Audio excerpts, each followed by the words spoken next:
Цель сеанса — вернуть себе всю свою силу воли, восстановить полную жизненную энергию, весь свой творческий потенциал, полностью освоить самой, распоряжаться своей энергией.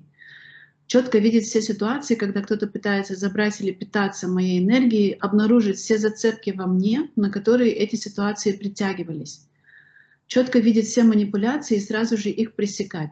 Раскрыть весь свой творческий потенциал в благоприятном для меня темпе, запустить новые высокодоходные бизнес-проекты, расторгнуть абсолютно все контракты и подконтракты с антимиром, вытащить все негативные программы, все чужие установки, полностью освободиться от них и жить, реализовывая свой творческий потенциал на полную мощь, жить в достатке, гармонии, радости и любви. Мои аспекты.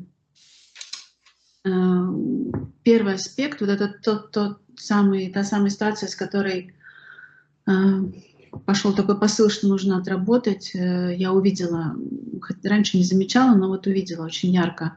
Ситуация, когда мы отработали на большой международной выставке в Барселоне. Такая была выставка, посвященная рыбной промышленности, и мы там целую неделю, был стенд нашей компании, мы принимали посетителей, наших партнеров, клиентов.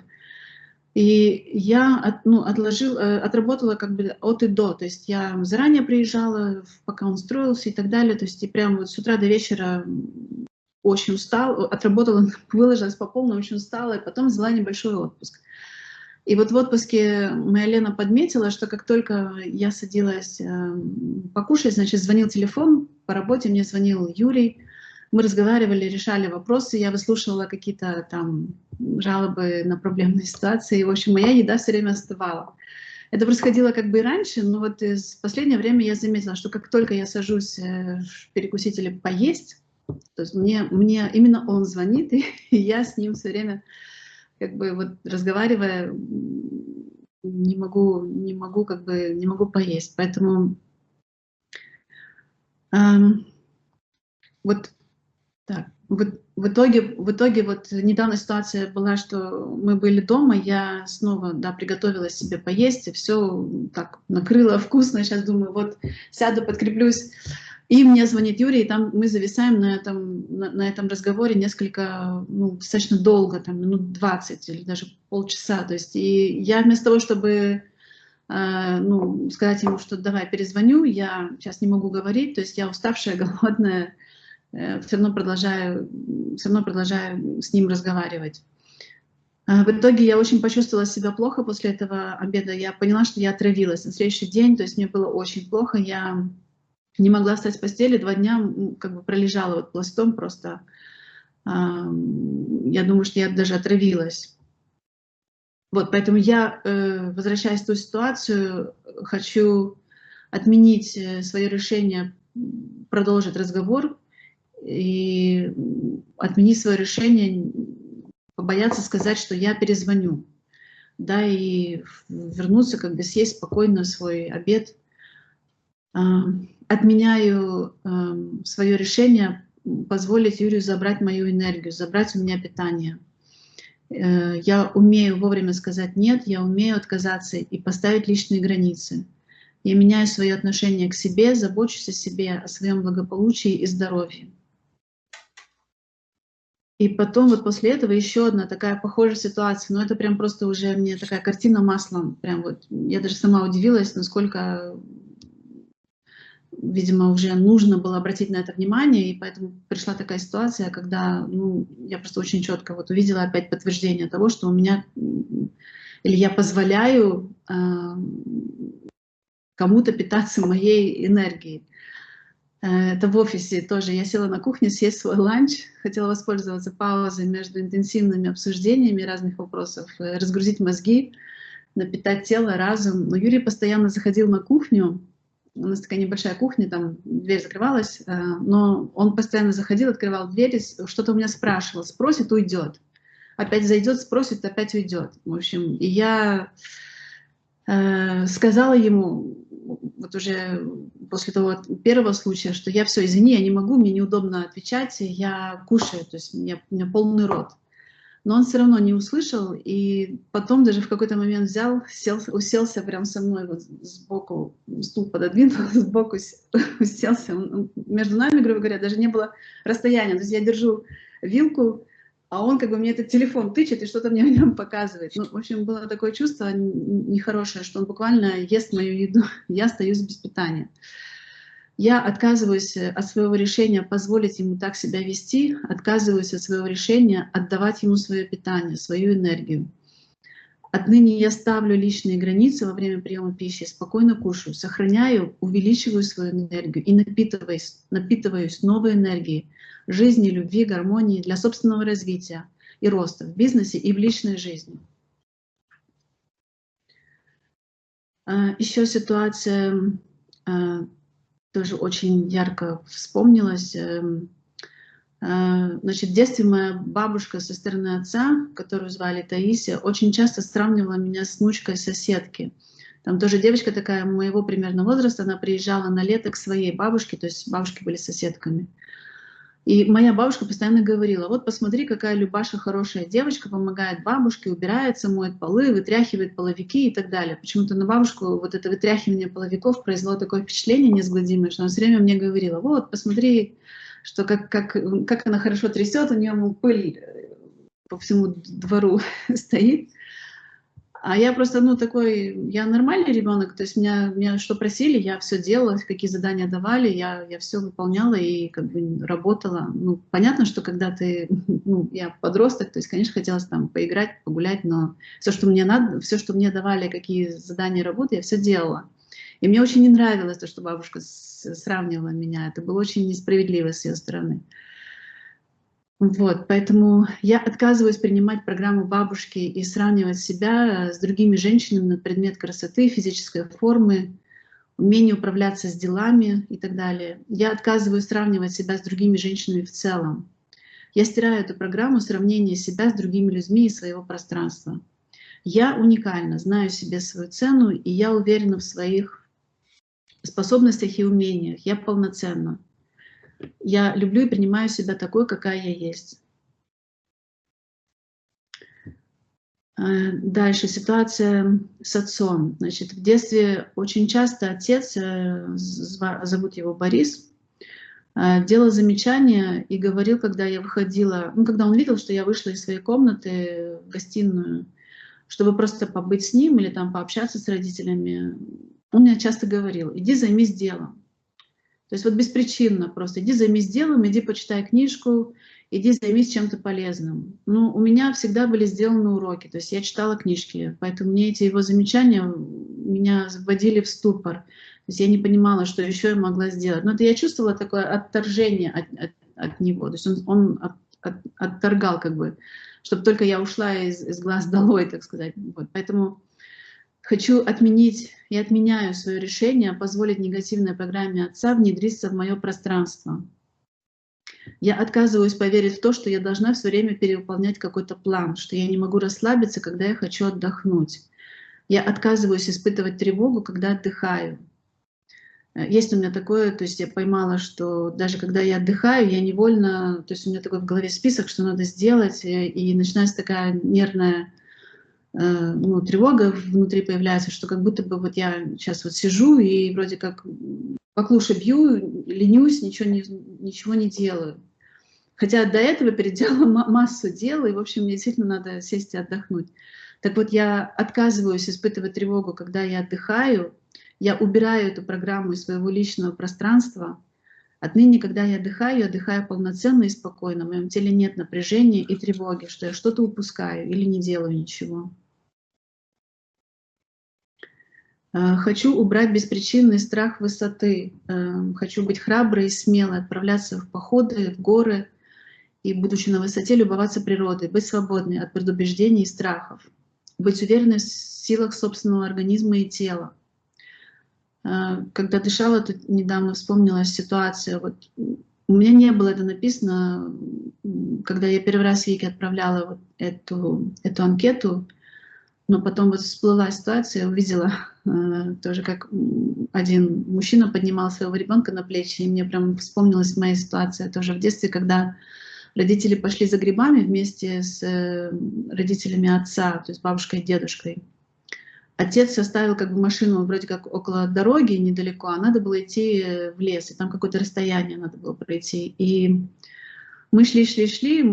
Я точно не помню, может быть, я хныкала, может быть, я там начала отставать. То есть он для того, чтобы я как бы не устала, продолжала с ними идти, да, то есть он меня посадил на плечи. Но я испугалась, что я упаду с высоты его роста, как бы, и начала судорожно хватать его за волосы, потому что получилось, что я села и начала заваливаться в бок и как бы испугалась, что упаду. И он разозлился, что я начала хватать его за волосы и как бы спустил меня на землю, все время ругался, что вот я там какая-то такая сякая, и хватаюсь там за волосы, за уши. Я изменяю эту ситуацию. В этой ситуации хочу, чтобы отец меня поддерживал обеими руками, отнесся с пониманием, что мне могло быть страшно и не по себе, и не ругаться, а просто поддержать и словом спокойно заверить меня, что никуда я не упаду, что он меня держит. И я буду чувствовать себя уверенно и смело. И последняя ситуация сейчас. Вот хочу очень избавиться от синусита. После того, как мы с сестрой поехали в горы на Новый год в компании Юрия, его жены, там их друзей и знакомых, я там сильно заболела. Первый раз вот у меня появилась модная болезнь. Был тогда сильный кашель, температура небольшая, но просто сильный кашель, насморк заложила, нос заложила, насморк, и обострился синусит. Я полностью потеряла обоняние, до сих пор не могу его полностью восстановить. То есть я сейчас чувствую запахи, но все же я знаю, что не до конца, потому что у Лены обоняние восстановилось, и она чувствует больше, и она мне говорит, а я вот понимаю, что я не чувствую. Поэтому я хочу выявить тот момент, когда я впервые потеряла обоняние и заболела синуситом. Хочу выявить контракт, который я, возможно, заключила, из-за которого я не могу до сих пор восстановить свое то истинное, полноценное обоняние. Я хочу разорвать тот контракт, освободиться, восстановить свое здоровье, восстановить полноценное обоняние и избавиться от синусита. Я хочу ощущать все вкусы и запахи жизни. И было 2 сна, когда я записалась на сеанс, сразу такой, буквально там через несколько дней, там 2-3 дня, приснился такой очень неприятный, страшный сон, как бы даже во сне мне было так страшно, но я почему-то не проснулась. Обычно я сразу как бы просыпаюсь, когда такие сны снятся, но вот в этот раз как-то я до конца, вроде как, не до конца, но посмотрела большую часть и ощутила даже во сне, то есть я проснулась уже так от холодящего такого ощущения. Значит, во сне я была в группе с какими-то людьми, то есть там было темно, как бы какие-то люди меня окружали, и я стояла, например, вот как я сейчас сижу напротив вас, а вот напротив меня там люди какие-то, среди них, значит, моя мама была, Людмила. Ощущения были такие, что я собираю все свои силы, чтобы осуществить какой-то прорыв, вот прям коплю силы. Но на меня пошла сильная атака, вот как-то справа, я помню, прям такая темная сущность, такая большая голова показалась, кричала, там орала, испускала на меня весь поток негативной энергии. Я прям видела, как такая волна шла, серо-черная. И эта волна была очень мощная и разрушала как бы все на своем пути, потому что в этой, какое-то помещение, наверное, где мы стояли вот с этими людьми, то есть была какая-то мебель, была стулья, какие-то стол, и вот это все разлетелось, и когда разлетелась мебель, почему-то мое внимание упало на такое кольцо какое-то, оно вроде как обычное кольцо, на руку, на палец, да, но оно было темное, и оно тоже разорвалось. У меня внутри, такой большой страх прям появился, холод прям по рукам, вот я прям чувствовала. Я смотрю на маму и говорю ей: смотри, он все разрушает и забирает мою силу воли. И вот на этом моменте я уже все проснулась. Поэтому я отменяю свое решение позволить страху проникнуть в меня, позволить кому-то забирать мою силу воли. Я пресекаю любые воздействия и манипуляции в моем пространстве, направленные на изъятие моей силы воли, моей жизненной энергии, моего творческого потенциала. Я свободная, сильная душа, полная жизни, моя сила воли со мной, и никто не имеет права ее забрать. И еще один сон. Пару дней назад я видела, ну уже не пару, там неделю, неделю назад я видела во сне, как по нашей автостраде в Литве передвигается колонна военной техники с оружием. Но мы и правда это видели наяву, то есть у нас там шли вот эти натовские учения, то есть мы ездили в другой город, и мы потом возвращались домой по автостраде, действительно колонна техники ехала. Потом я это увидела во сне. Но сначала я подумала, что это военные едут на учения, как вот было наяву, но потом они стали разворачивать свои там пушки в сторону людей. То есть по обочине как бы стояло много людей, и я в том числе, прячась за деревьями, высокими кустами, я стояла рядом с этими людьми, и мы начали прятаться, так как они стали в нас целиться. Они не стреляли, но было ощущение, что они угрожают нам всем своим видом. Я хочу отменить свое решение, поддаться на манипуляции антимира, вникать в информацию о грядущей войне, испытывать и поддаваться страху за свою жизнь. Я пресекаю любые воздействия антимира в моем пространстве, очищаю его от этих воздействий и всех последствий. Я живу в мире. У меня есть одно, хочу сказать, насчет случая с отцом, когда ты ухватилась за волосы. Есть такой общий принцип, ну, относится вообще ко всему прошлому. Это простить и отпустить. Да, потому что сейчас нам нужно его найти, поговорить с ним, предложить ему поменять его отношения. То есть имеет ли это смысл? Ну, конечно, нет. Нет, ну я я сама В вроде зашла себе, мысленно, да, я зашла да. сама То есть мысленно нужно и отменить, потому что это вообще дело не в том, как кто-то ведет, а дело в том, как ты реагируешь. Поэтому только во время этой реакции происходит какой-то connection, то есть происходит завязывание этих кармических узлов, какие-то блоки образовываются и так далее. То есть поменять отношения. То есть мы не можем отменить ситуацию, она была. Но когда ты меняешь отношения, то тогда и в эфирном пространстве эта ситуация, она просто исчезает, потому что она неважная. То, что не важно, то не является узлом, то уже не влияет. Вот. И точно так же, смотри, когда во время еды кто-то мешает, вот Юрий мешает, да, то есть он мешает не потому, что он такой какой-то неправильный, хочет твою энергию покушать, да, потому что каждые люди, как говорят, Бог разговаривает с нами через людей. То есть ты позволяешь, значит, над этим вопросом нужно поработать тебе, да, то есть, значит, ты и в других ситуациях позволяешь работе взять верх над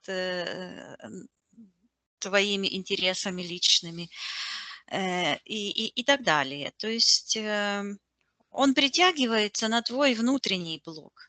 То есть, ну, ты можешь не взять трубку, потому что ты кушаешь. Или сказать, я обедаю, я тебя наберу. То есть Да. это не, ну, как говорится, как я скажу, ну, ротом люди говорят. Ну да. Понимаешь? То есть выстроить свои личностные границы, конечно, что мы можем в эфирном пространстве вот посмотреть причины, убрать причины, но без того, ну, нужно этот опыт интегрировать, то есть упражняться. Без упражнений ничего не происходит. То есть тренироваться– это тренировка. Наша жизнь вся тренировка. То есть, а когда мы перестаем тренироваться и начинаем жить, то мы из бета-версии переходим в альфа-версии. Альфа-жизнь, альфа-путь, да? Да. То есть это несложно, да? То есть я научилась это делать. Я научилась это делать, потому что меня бы задергали. У меня очень много разных дел.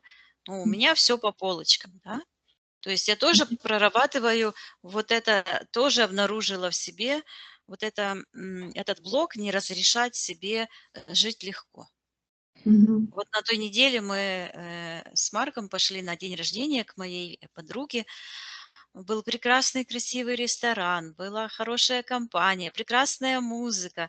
И тут Марк приглашает меня на танец, а у меня ком к горлу и слезы. Я говорю, подожди, одну минуточку. Я с собой сразу поработала. То есть проблему нужно хватать, когда она, как говорится, подошла. Да, то есть ложка добра ну, подходит к столу, когда подают обед. Ну, они когда-то в другое место время, так? Я сразу тут же работаю. Есть такая практика, я ее использую всегда. 5 почему. И я спрашиваю себя, почему это для меня важно. Пятый, и приходят ответы, и пятый, почему это именно тот блок, который внутри сидит. Вот. И Мгм. я обнаружила этот блок, проработала, сразу же заменила эту негативную установку на позитивную, потому что я просто услышала, как голос изнутри говорит, я не разрешаю себе счастье и удовольствие. Мгм. И я тут же поработала, я сказала себе, это неправда, это ложь. Мгм. Человек должен разрешать себе и отдых. Я разрешаю себе. То есть я это аннулирую. Просто представила, как я это стерла. И я разрешаю себе быть счастливой, легкой, отдыхать, получать удовольствие и так далее. И что ты думаешь, на следующий день я с подругой позволила выпить по рюмочке вина. Ну, это такой, как напиток больше, потому что там 5 градусов было. По Мгм. бокальчику вина, да, потому что я себе не позволяла, как это вдруг среди бела дня выпить вино. Я себе позволила, мы прекрасно поговорили, и силы прибавились, да, и даже в Библии написано, что вино создано, чтобы краснело человеку лицо, и чтобы он чувствовал радость. То есть это как закрепило это свое обещание позволять себе. То есть Мгм. человек– это действие, да, своими намерениями, ну, ничего мы не можем сделать. Намерение прекрасно, но нужно подтверждать действием. Вот. И когда, например, я делала это просто, когда я работала над своими программами 15 и больше лет назад, я просто работала этот месяц, я выделяла 5 каких-то главных моих задач, над чем я работаю, где я проседаю. И я работала именно в этих 5 направлениях. То есть я выполняла упражнения, ну вот как к этому упражнению, то есть извини, пожалуйста, например, ты можешь сказать, да, я кушаю, дай мне покушать, а это подождет. Все. Мгм. Понимаешь, то есть твой тон должен быть безапелляционный, то есть это твое решение, все. Да, Мгм. потому что человек имеет право на свою свободу, то есть свобода покушать, свобода отдохнуть и так дальше. Вот. Мгм. Так что это нужно четко понимать, что мы делаем, как это происходит. Сила воли намерениями не вырабатывается. Мгм. Это точно так же. Да, мы наполняемся уверенностью и силой, когда мы намереваемся. Но нужно всегда закреплять, и это сильно помогает, между прочим. Эти позитивные аффирмации, это все помогает, укрепляет нашу волю, но решения, да, действия, они ставят жирную точку. Вот мы прошли этот урок. Потом Мгм. бывают, конечно же, будут еще испытания, то есть проверка, прошел и не прошел. Переводить в следующий класс или оставить на второй год. Вот Да. так-то. То есть, мы ищем зацепки, мы ищем те энергетические блоки, те ситуации, которые образовали эти блоки, где было твое решение. Вот это, оно прямо сейчас стоит у меня перед глазами, вот это, как ты цепляешься за волосы отца. черные волосы, да? Да. Черные волосы, я вот вижу это. То есть там произошел какой-то серьезный блок, но нужно, смотри, когда ты будешь, внимание, ты слышишь нас? Да, да, на секунду Как повисла, но я слышу. Да-да. Когда ты обращаешь внимание на отца, то ты не сможешь разобрать свои проблемы. То есть твое внимание должно быть там, где оно должно быть, только к себе. Хочу Мгм. разобраться. То есть какой должен быть посыл? Не чтобы отец там мне что-то сделал. Каждый человек такой, какой он есть. Мир такой, какой он есть. Мир меняется тогда, когда меняемся мы. То есть я вот там была маленькая, хочу посмотреть, что там произошло на эфирном плане, какие завязались кармические узлы, какие блоки начали там, посеялись, да, потому что они Мгм. потом начали произрастать и так дальше. И хочу разорвать там все контракты. А что такое контракт? Инициации. Мгм. То есть когда мы поддались, например, страху, это тоже инициация. То есть мы инициировали свой страх. То есть это как прецедент. Вот там произошел, который дал право потом этим темным программам, нашей темной личности брать верх над решениями нашей божественной души, над проявлениями нашей воли, над выявлением нашей божественной воли и миссии, выполнения миссии. Потому что каждый человек приходит быть счастливым, свободным, успешным. Он с этими задачами приходит, да, и выпутаться с этих проблем и с препятствий, которые есть в этом воплощении. И, конечно же, это помогает разобрать те завалы, которые вот тянутся еще из прошлых воплощений. И таким образом очищается наша миссия, потому что человек не рождается просто так. Даже каждый комарик не рождается просто так, а тем более человек. Мгм. Вот. Так, может быть, я тогда перефразирую в этом Это, смотри, аспекте? это не важно, как ты перефразируешь, главное, чтобы ты вот это поняла, Я поняла. Мгм. да, понимаешь? То есть, чтобы ты это поняла, потому что все вопросы должны быть обращены к себе внутрь. Мгм. Вот слова Иисуса, да, вот Женя сказал там 1000 лет назад, я утрирую, шучу. Бог внутри вас. То есть путь к божественному своему началу идет через наше сердце. Там даже точка есть такая, которую хирурги обходят стороной и не трогают. Да? Это там наша живая часть, которую нельзя трогать и так дальше. То есть там вот эта сокровенная наша душа находится, вот в Мгм. нашем сердце, в левом желудочке конкретно, да. То есть нужно понимать, что наше физическое тело тоже отображает эту космическую мудрость.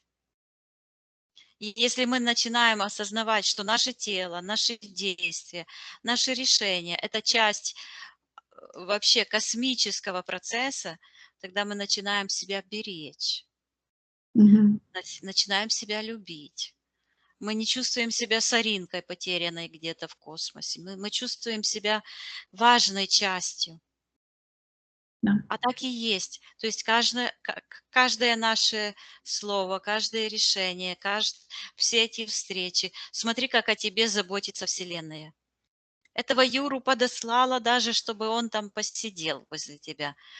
Она просто стучит к тебе, Да. да, дорогая, ты такая красивая, успешная, хорошая, перед тобой может открыться вообще весь мир. Ну, почему ты не позволяешь себе Мгм. вот внимание? То есть если, ну, какое внимание ты можешь получить, например, от других, если ты не уделяешь внимание себе? То есть нужно Мгм. за собой ухаживать. Мы хотим, чтобы за нами ухаживали. Да, проявляли внимание, ну, как ухажер, да. Ну, Вселенная как ухажер. Ну, а как он будет ухаживать, если у нас этого не... Мы же как магнитик притягиваем то, что внутри есть. Вот это Да. где-то ходит там такой ухажер, называется успех Мгм. в проектах, да? Вот. Он тоже хочет ухаживать за такой девушкой, которая ухаживает за собой. Знаешь, как этот анекдот? Женщина, которая экономит на себе, дает повод мужчине экономить на ней. Мгм. То Да, есть это если мы не додаем правда. себе внимания, да, любви, гармонии, то, естественно, что мы можем ожидать от Вселенной, от других? Другие просто как зеркало показывают, что у нас там внутри. Да. Поэтому, когда мы читаем аспекты, когда мы обдумываем, что я хочу изменить, всегда нужно смотреть внутрь себя. Почему я так себя веду? Что мне нужно изменить? И это единственно правильный путь, который приводит именно в ту точку, где были эти завязанные проблемы, и решает там все. Мгм. Ну, Да, поняла. Мгм. отлично. Виктория, ты в эфирном пространстве. Да. Что ты видишь? Ну, я вижу Олю и вижу, как от левой ноги, вот так к правой стороне, как такой черный, считывается дух власти. И вижу там в секторе магии такая, ну, возле левой ноги такая ситуация, вот что она рассказывала, где отец пытался посадить ее себе на На плечи. плечи. Мгм. И там же завязался этот блок боязни высоты. И потому что вот эта высота, она психологически связана с, эм, я слышу, позволять себе волю, свободу. Ну, воля, свобода, да. Мгм. И видеть горизонты, то есть понимать себя, ощущать свое предназначение. И я вижу, как вокруг этой ситуации образовалась такая, он стоит, ее папа стоит, а она, ну, как бы ухватилась за его волосы, и там, где ее ноги, образовался такой, знаешь, как юла, как будто бы. Буквально такие, как считывается скольжение. Типа пластинка такая, с такими кругами. Белая пластинка, как гипноз. Мгм. И там завязывается как будто бы узел в секторе подписания контракта.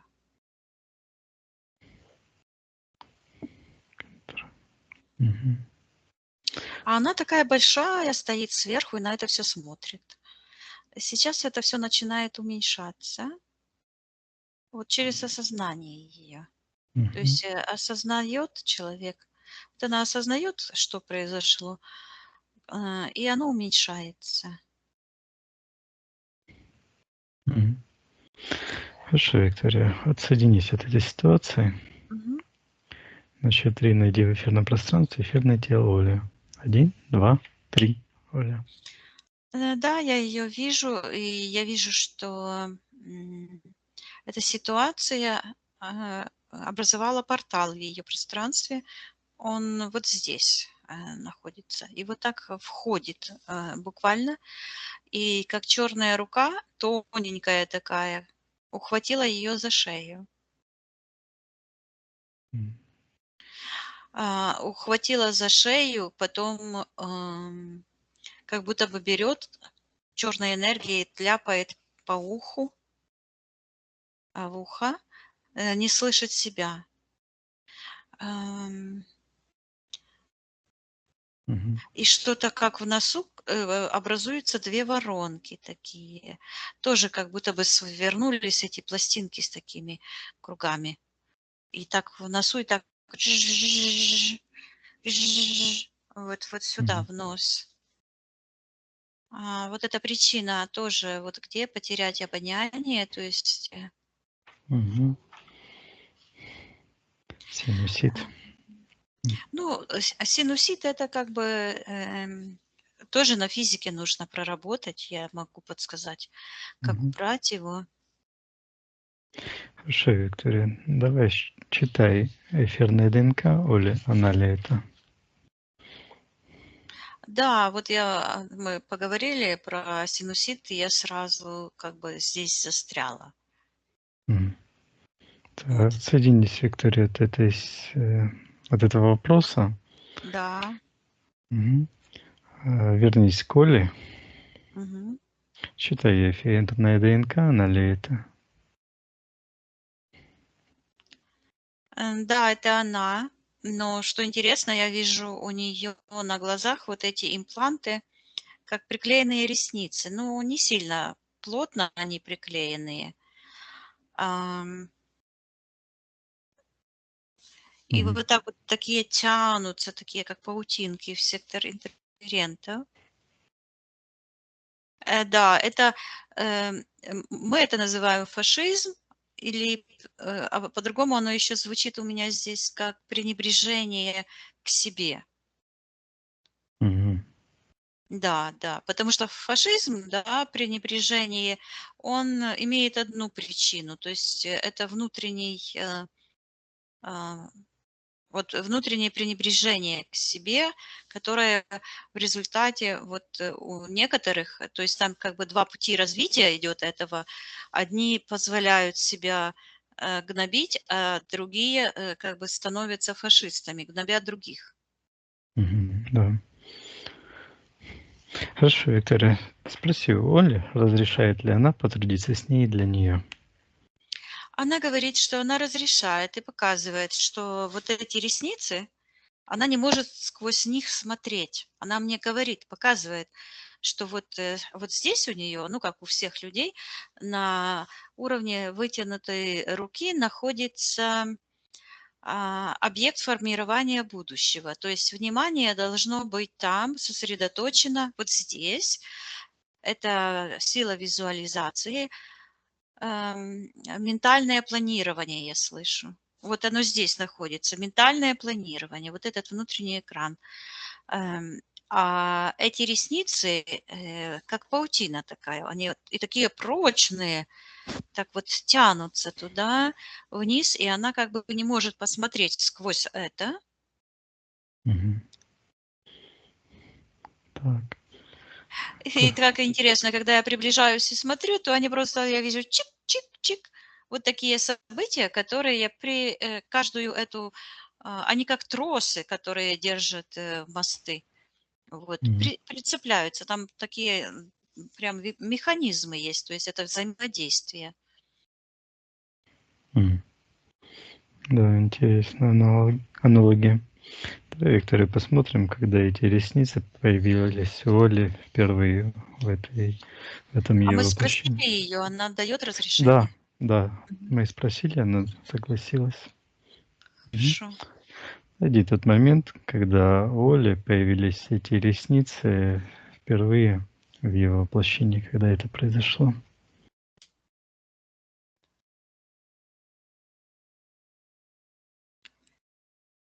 Я вижу, что вот эта ситуация, где она у папы сидит на голове, и тут вдруг как будто бы вырывается такая, как седая волосинка, и как этот Хаттабыч, знаешь, так делать тык, и такой Мгм. звук прозвучал. И это, ну, уходит взаимодействие, это волосинка в сектор интерферента. И там такой сидит какой-то жирун, такой темная энергетическая субстанция. То есть это такой монстр, эфирный монстр, собиратель энергий. Мгм. страхов. Он почему-то жирун считывается, и он как будто бы жирный такой, как Мгм. такая какая-то бесформенная куча, и много каких-то рук у него. Ног, рук, ну, как шар такой бесформенный, Мгм. и с такими отростками, которые похожи на, ну, внизу на ноги, а вверху на руки. Они то появляются, то опять втягиваются в него. Но у него такой большой рот, и ресницы ее от ее глаз идут как бы через его чрево, через его правую ногу и уходят вниз. А он собиратель, собиратель. Мгм. Это энергетический. Так, а что он собирает? Вот я вижу те ситуации, когда Оля кушает, я слышу, поспехом, то есть поспешно кушает, Успешно. на Мгм. ходу, на ходу. Вот. Уходит Мгм. через его правую ногу, то есть это как энергетический вампир такой. Мгм. Куда-то вниз уходит, еще не в нижнее, то есть уводит. Он буквально считывается, что уводит внимание Мгм. Так, от куда себя. энергия? Вот оно как бы в противоположную сторону. От себя. Вот, потому что она снова мне показывает, что она хочет смотреть вот на этот внутренний экран, на проекцию, на планирование, а он уводит. Давай, Виктория, посмотрим, кто хозяин этого жируна, кто самый главный, приказывая ему проявиться в его пространстве.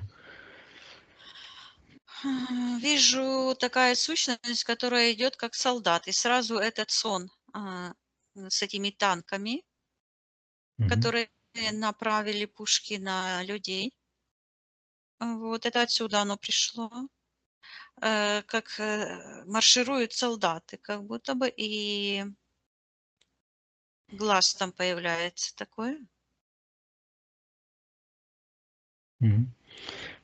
Что это за сущность? Приказывает из сущности убрать иллюзии, приказываем отвечать, кто он такой.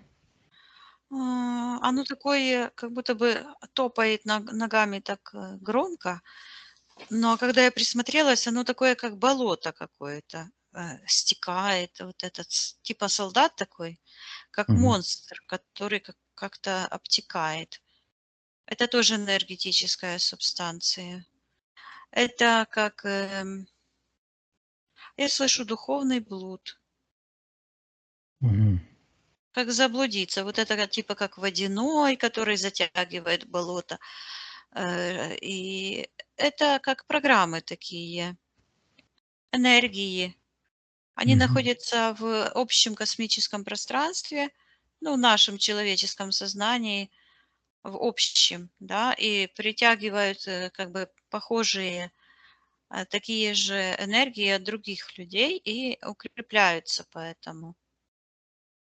Если Мгм. люди не работают. А когда люди работают над собой, это они отсоединяются от этого так называемого монстра, и он пропадает. Ну, там еще ниже идет.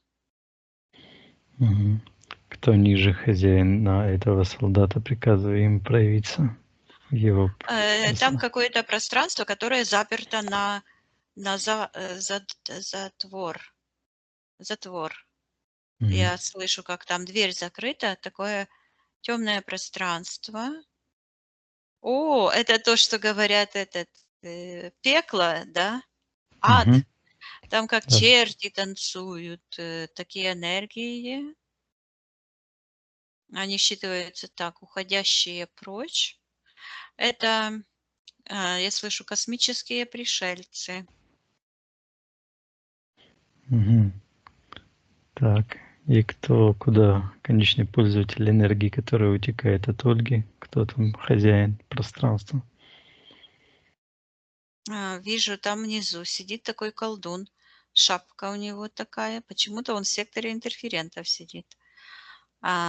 Шапка такая у него, как Треугольная, ну, колдовская. такая вот, как колдовская, но закрученная вот так идет сзади спины его и под ноги, и потянулась, и проявилась в секторе магии. Так, и он какой-то листик белый, ну так, какой-то Мгм. лист. Так, что это листик? Приказываем этот листик показать.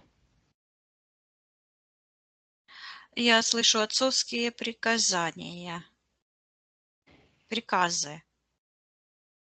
Мгм. И вижу те ситуации, это как отцовский гипноз. Я вижу раздрайв, как маленькая девочка вот стоит, и у нее просто открыто подсознание. В тот Оно считывается как раздрайв. То есть она в этот момент буквально, когда она думает: "Ну, что же мне еще делать, когда я все уже сделала?" Идет Мгм. как бы открытие, открывается внутренний критик. Мгм. То Так. есть она, я вижу, как она вот эту ситуацию, я с ней вот как бы общаюсь телепатически, и вижу, как эти ресницы, которые у нее не, ну, они не крепко были прижаты к ней, а как бы на каком-то удалении. И сейчас они вот так с ее глаз уходят, а эта девочка просто папе говорит: "А ты скажи". Мгм. Я вижу, что эти ситуации, они как бы попали в эти очень низковибрационные пространства, которые отвергнуты. То есть там есть вот границы. Ну, границы всегда есть. Нужно просто наблюдать за природой, да. Каждая клеточка, мы состоим из множества клеточек, но каждая клеточка имеет свое отдельное пространство, как бы свое ограждение, и она ограждена, имеет свой собственный иммунитет, свои собственные, то есть каждая клеточка живет по тем принципам, что и живет весь огромный, вся, ну я слышу, всесвет. То есть все есть свет. Мгм. Потому что вселенная — это все есть лень, да, то есть бездействие, мрак, морок. Э, Ну, Виктория, ты сказала, что там какой-то колдун, вот этот с энергетической, с треугольной шапкой. да. Что это за колдун? Кто он такой? Приказываем ему назваться. Я вижу, что это тоже как программа, и там вот так я вижу, как руки так ших, знаешь, как connection, Мгм. да. Мгм. И это отцовские, то есть это взаимодействие с отцом. Мгм. И я вижу, как эти энергии вот во время этих взаимодействий постепенно это как бы одевает а, Олю в такой, как скафандр. Буквально папа как будто бы руками берет и за этот замок вот так тянет вверх, и как в чуланчик, как в мешок, с таким вот давлением, но затягивает. И ее энергия, чем больше от папы идет вот этого давления, тем больше она вот так, ее светлая энергия продавливается вниз. И я вижу, в конце концов, часть энергии отделилась, там контракт есть, Мгм. и держится с ее сущностью, считывается, так? Только тоненькой ниточкой. А там такой шарик, ам, как шар такой сияющий. А там контракт есть с отцом. Мгм. Где? Давай посмотрим, Виктория, этот контракт. Но я слышу Мгм. положить себя на лопатки. И Так. я вижу, что вот такая сказка там есть про Гулливера в стране лилипутов, как они его, эти лилипуты положили Мгм. и, Оплели. Мгм. и Нитями. ниточками приковали к земле. Мгм. Вот я вижу, что вот так укладывается Оля, и волосы вот так вот, как этого великана, вот эти энергии, а оно так и считывается. Вот эти лилипуты — это и есть те программы, негативные убеждения, взаимосвязи с этими вампирическими темными энергиями, которые на самом деле ничего, ну, не могут сделать, но если им позволить, то они вот имеют силу как бы. Вот она ложится. Контракт. Мгм. Положить себя на лопатки, позволять себя, я слышу, доить и победить. Мгм. И с этим как раз и связано вот это, эм, то, что она кушает С на едой. бегу. Мгм. То, Мгм. что кто-то пытается постоянно, то есть этот Юрий, он как бы настроен на эту волну, Мгм. и с одной Притягивается. стороны он Да. притягивается, да, он как зеркало, которое показывает Оле, э, над какой проблемой ей нужно поработать. Мгм. Виктория, в какой момент этот контракт был заключен? Что было на физике? Что это за Ну вот ситуация? именно когда страх упасть, Страх. Мгм. страх высоты, и вот этот, ну, в психологии, сейчас я вспомнила, есть такой принцип: человек каждый день должен видеть горизонт для психического здоровья. То есть он должен видеть, где заканчивается земля и начинается небо. Хоть краешком, хоть как-нибудь, но это для психического здоровья очень важно. И оно так и считывается. Вот это кольцо вокруг этой, оно как статуя стоит. Папа держит на руках ее, а вокруг как юбка. А, Вот этот горизонт, он как бы сужен.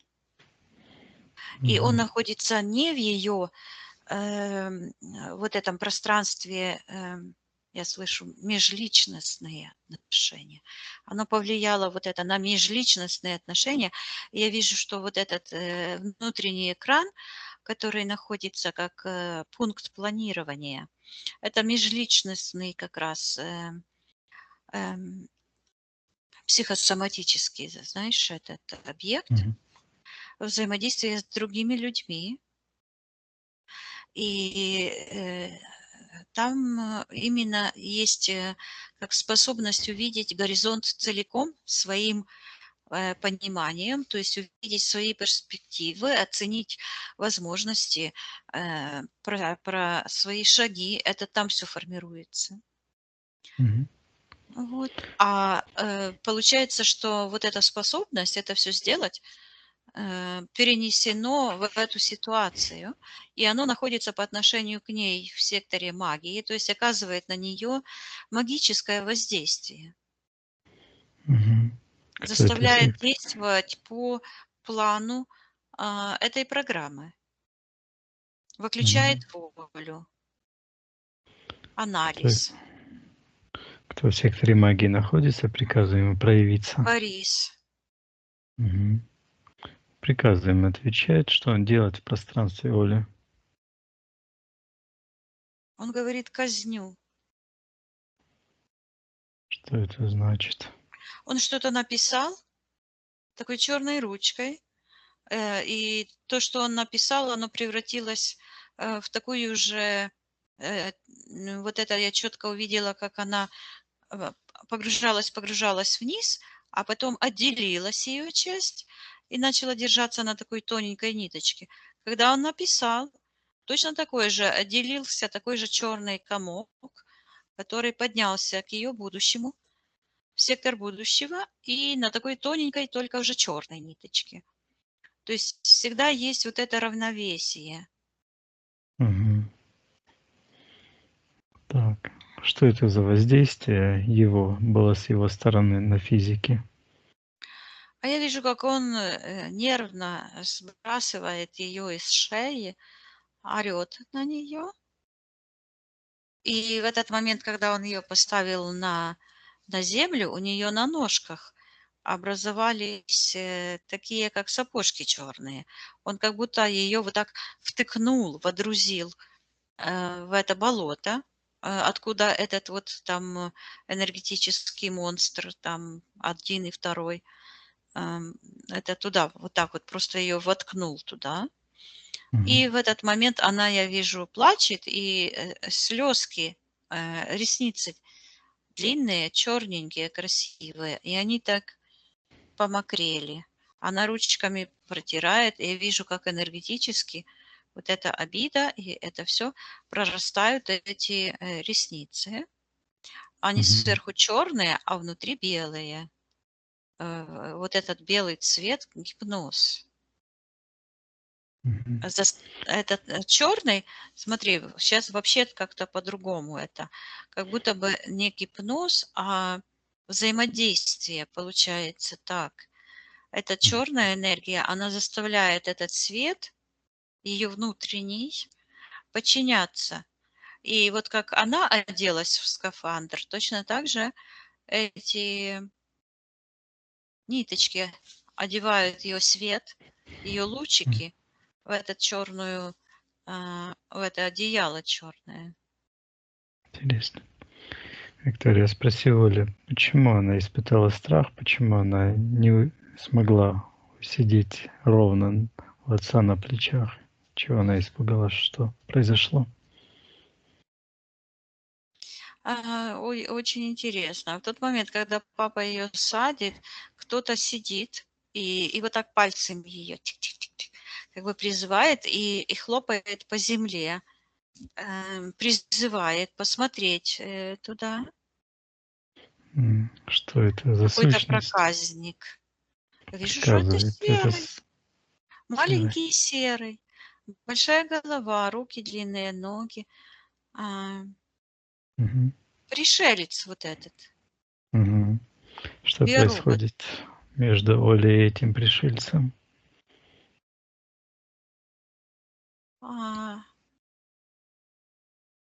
Он ее как бы энергетически потянул туда. Она обратила на него внимание, и что-то там такое, как будто ее замануло, заманивает к нему.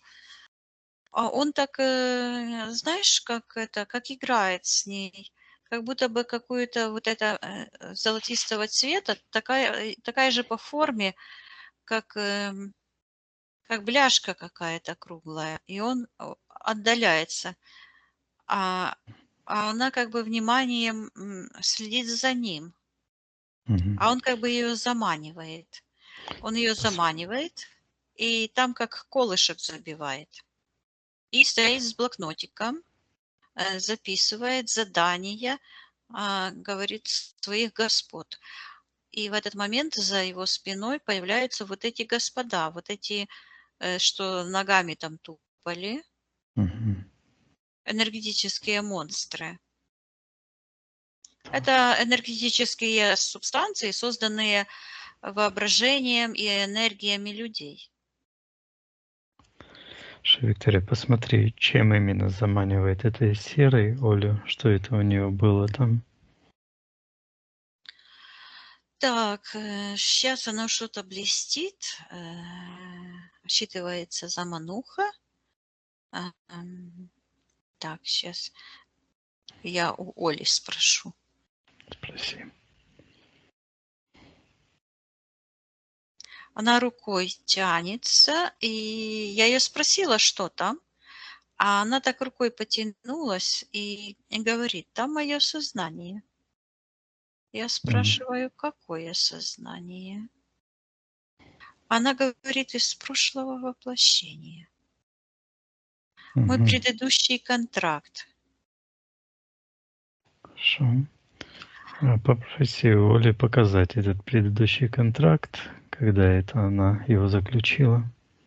Вдруг вижу какой-то огромный ангел с огромными, сияющий, с огромными крыльями, как свет сияет все. Взмахнул, и именно в этот портальчик, который вот как он поблескивал, вот это как золотой, и он нырнул туда. Мгм. Предыдущее воплощение. Что произошло на физическом плане, когда она отдала это светящееся сознание? Я вижу, что там этот ангел попал в этот замкнутое пространство, где замкнуты эти черти, так называемые. Это пространство пришельцев. И этот ангел там бьется. Сейчас я посмотрю, кто это. Мгм. И я вижу, что это как богиня такая большая, такой ангел, девушка. А, да, она имеет признаки, энергию женскую. И она как билась очень сильно там с этими, с таким каким-то, а кто же это такой? Считывается скудный, Что это за сущность? перфекционист. А ну. Мгм. Кто И он? она чего-то от него оторвала и засунула вот себе как бы с левой стороны за пояс. Это Мгм. контракт. А он оторвал у нее как светящуюся часть, м, там, где платье возле правой ноги,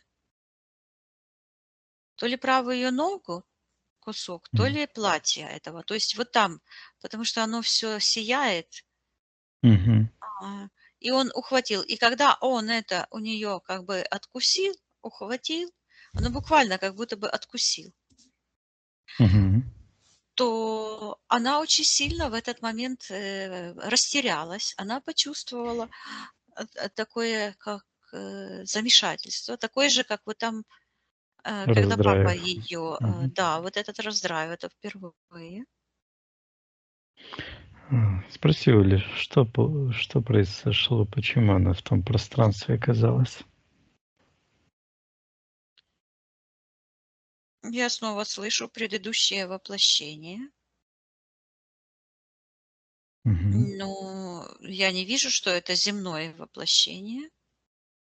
А мне идет, что это предыдущая цивилизация Мгм. духовных. У них тело не такое плотное, Так. мягкое такое. Мгм.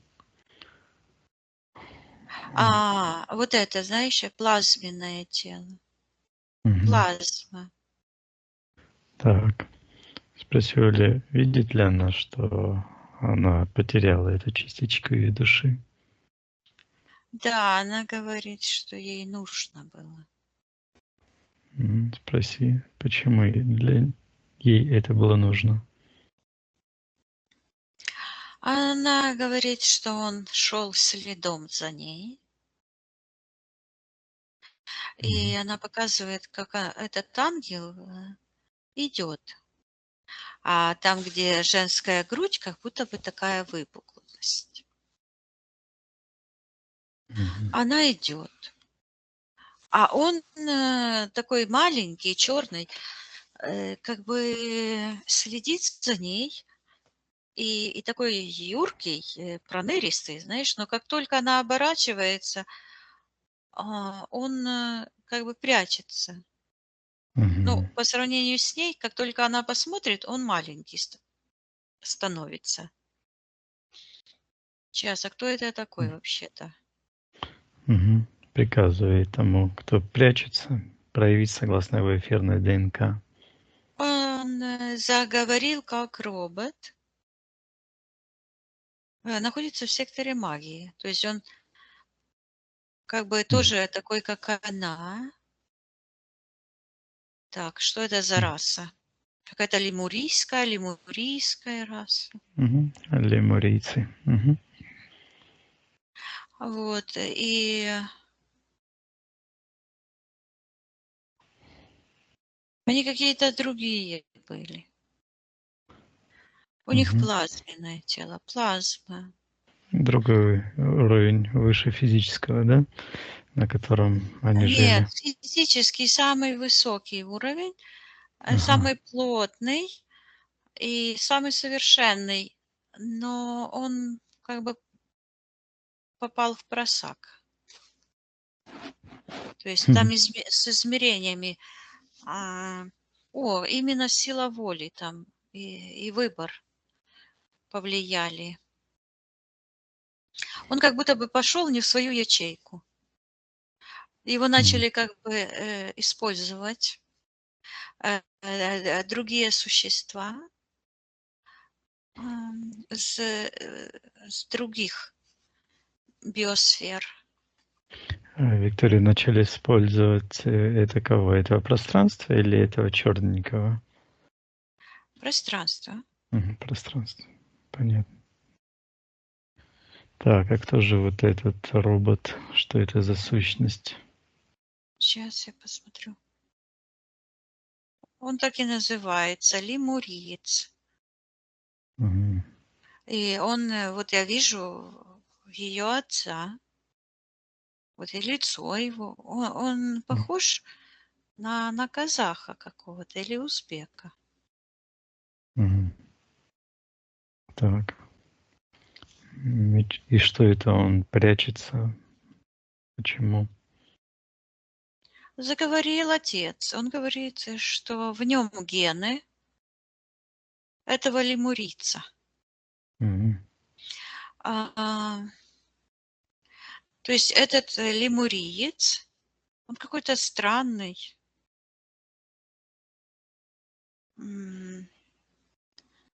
То есть идет вот так вот какой-то этап, он называется. Там М. папа ее стоит, Борис, слышу, а потом вот так под ним как будто бы раздваивается его сущность. Вот так вот, как дублируется много раз. И как бы каждый раз, каждая его темнее и темнее. И считывается, что он пришелец. Мгм. Этот какой-то лемуриец, у него лицо такое странное, у этого лемурийца. Что-то вот здесь такое вот, Мгм. как животное какое-то, то ли обезьяна, то ли что. Ну, возможно. Какое-то более гибридное. Так, Но он пришелец, он пришел на Землю из другой планетарной системы. Вот я вижу, так идет эта связь. Мгм. От запрещенных миров они пришли. Они прервали связь между временем и пространством, буквально прорвали. Они вторглись на М. нашу планету, а на нашей планете был а, идеал, рай, по-другому считывается, слышу. Свет, один свет. И Мгм. жили вот эти прекрасные боги. А вся Так. земля ну да, я вижу. Боже, какая красота! А гармония какая! И вот эти ангелы прекрасные. Они, ангелы, и тут же их тела, и беспрерывная связь между вот этой ангельской душой, или, как мы говорим, высшим Я, и человеческим телом. Мгм. И Полная она гармония. говорит, Да. да, и они вот так вот идут, да. И Оля говорит, что он шел вслед за ней. То есть он ее как бы следил за ней, Мгм. какой-то древний контракт. Сейчас надо Так. посмотреть, М. что там произошло. Да, Виктория, посмотрим. Кольцо. Он ей предложил кольцо. Я вижу, что он одевает ей на палец кольцо. Мгм. а потом вдруг ее ударил, этого сияющего ангела. И в этот момент, когда он ее ударил, я слышу, что потеряла вот эту беспрерывную связь с своим божественным началом. Там как будто бы ножницы такие, которые чух Мгм. Посмотри, появились. Виктория, что это за кольцо он ей передал, что это за энергия.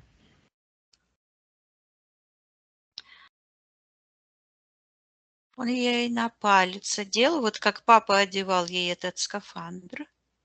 Мгм. Он ей на палец одел, и этот вот палец вот на правой руке, вот так. Мгм. Отделяется этот палец от нее, становится шариком и уходит. И вот этот серый хватает этот шарик, а ниточка потянулась. То есть вот эта нить сознания потянулась. И вдруг золотая такая вот Оля как встрепенулась, вот так как птица. Буквально как жар-птица вся золотая. И вот это тот момент, когда она говорит, ушла вне себя, за Мгм. пределы своего личностного пространства, за пределы, она говорит, своей собственной формы, к лемурийцам. Мгм. Спроси у Оли, для чего ей это было нужно.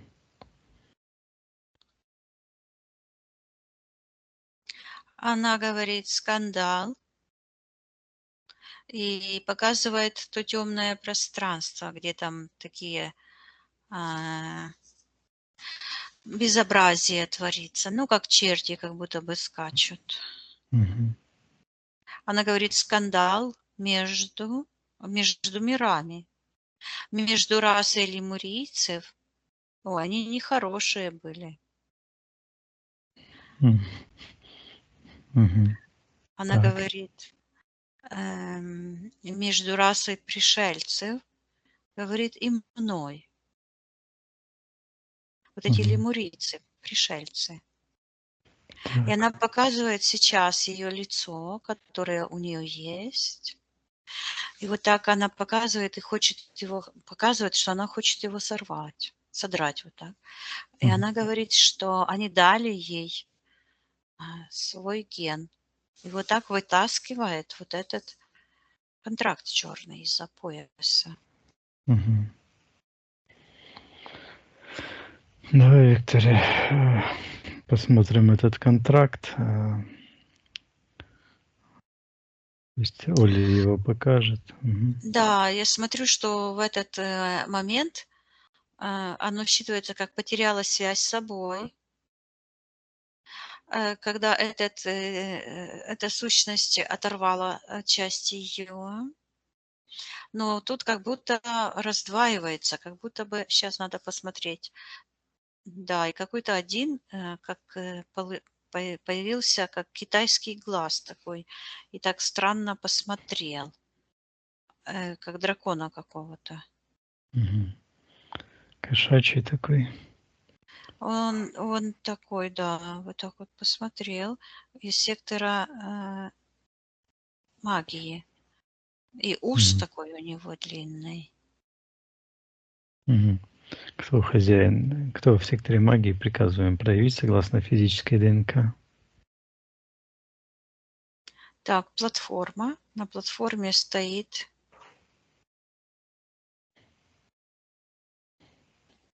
а, папа, какой-то папа. Приказываю этому папе убрать все иллюзии, защиты на снятие магии и колдовства. Приказываем ему убрать, принять форму согласно его истинной физической ДНК, когда он взаимодействовал с Олей. Но сейчас я снова попала в это пространство, в эту память, где вот в этом воплощении. Мгм. А Соберись. там какие-то драконы.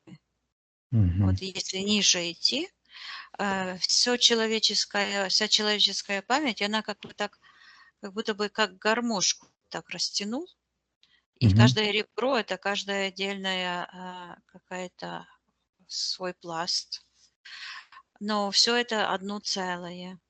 И снова она кричит, ушла вне себя, Мгм. то есть вышла из себя, потеряла часть себя, открыла доступ к себе, позволила положить себя на лопатки. Мгм. Спроси Оли, с какой целью она открыла этот доступ? Зачем ей это было нужно?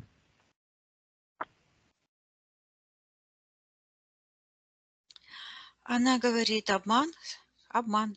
Сначала скандал, М. а теперь обман. Мгм. В чем состоял этот обман? Она говорит, что она хотела закрыть дверь. Там такой этот ветер сильный дул, и такой, как портал из сектора интерферентов, который прорывается вверх к высшим мирам. Мгм. И я вижу, что точно так же, как во внешнем пространстве происходит в духовных мирах, то каждый человек это на микроскопическом уровне это все тоже как бы дублирует. И мало того, его физическое тело еще в микродозе это дублирует. Психосоматика. И это получается как такой, как замкнутый круг. Мы действительно являемся частью, неотъемлемой частью Вселенной. Мгм. И тут она говорит вдруг: "Он мне не друг". Мгм. А это кольцо какое-то от этого пришельца. Она Так. говорит: "Он дал мне другой лик, другой лик". Мгм. Он влил, Так. говорит, лемурийскую кровь. Я вижу, что это генетика. Это сейчас я как бы а, генетическое поле. Мгм. Я вижу, что там считывается как смешение кровей. И вижу, как это каждая кровь, это как генетика, информация и М. о преобладающей роли.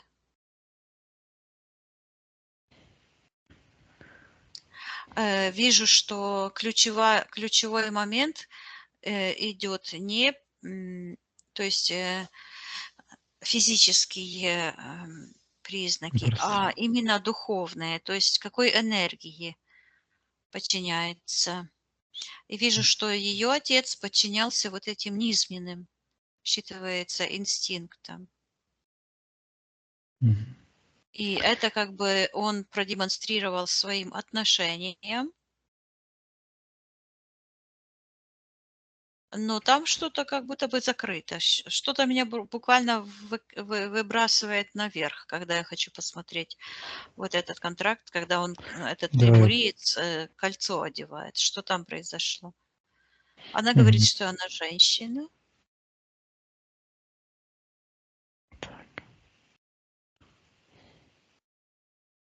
а он одевает кольцо и в тот же момент ее бьет по лицу. Так, хорошо, приказывает ему отвечать, что это он делает, что за кольцо он ей дает. Приказывай ему отвечать. Он говорит, она моя рабыня, ну, как бы жена, но он ее рабыней почему-то называет. Мгм. И он выхватывает такой, как нож, какой-то странный нож, вот так, куда она положила, вот так что-то сюда, да, а он у себя выхватывает такой какой-то нож, такой короткий или как сабля какая-то небольшая, вся инкрустированная, красивая такая. Он выхватывает, ну, короче, не знаю, что здесь происходит. Он выглядит, он в такой одежде, он человек. Сейчас я детали рассматриваю. Оно как-то, знаешь, как будто бы внимание мое вот так вот, как в трубочку смотрю, Мгм. ощупываю все. А сейчас я его увидела целиком. Он как-то имя у него такое, то ли Исаул, то ли Саул. Так. Что произошло между им и Олей?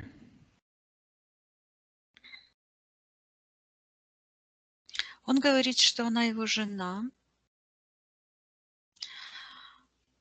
Мгм. А почему он ее ударил? Потому что он говорит, что она его рабыня, что она должна подчиняться ему. Говорит, Мгм. его прихотям. Но он в такой одежде какой-то, на китайца похож. Ну, я себе так представляю, да? Мгм. Китайская национальная одежда. Вот как плащ такой длинный, усы такие. Ну, какой-то вот такой быстрый какой-то, юркий, с этим мечом. Мгм. То, что она должна прихотям подчиняться его, это записано в контракте? Не знаю. Все время вот идет отсыл на это черное кольцо. Мгм. Давай, Виктория, эту энергию детально посмотрим, что оно обозначает, это кольцо. Так, оно обозначает, я вижу, говорит, связь с антимиром. То есть вот этот антимир, он упрятан. То есть я вижу, что идет четкое разделение света от тьмы.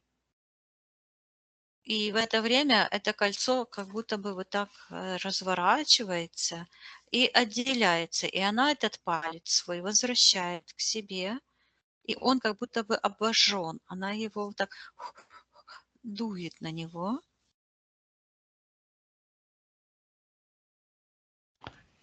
Так. Спросила ли она понимает, знает, что это за кольцо, что это такое? Я вижу, что это свадьба, но какая-то вот свадьба восточная, потому что она сидит, нагнув голову, как будто бы на полу сидит.